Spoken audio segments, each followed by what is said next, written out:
Welcome back to another technical deep dive here in the debug zone.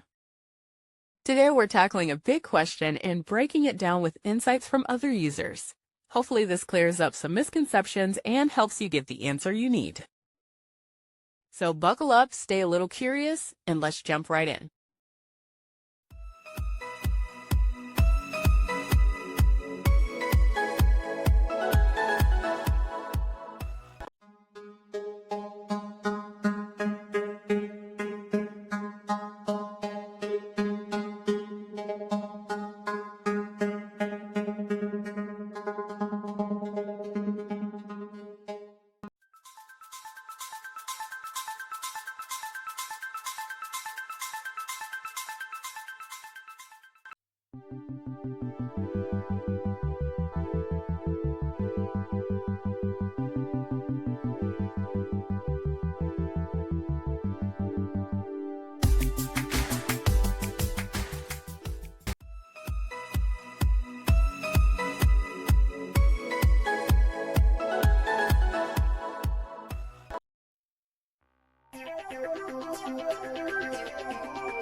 And that's a wrap.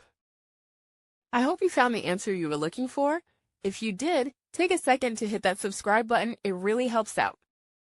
And let me know in the comments which solution worked best for you. See you next time in the debug zone.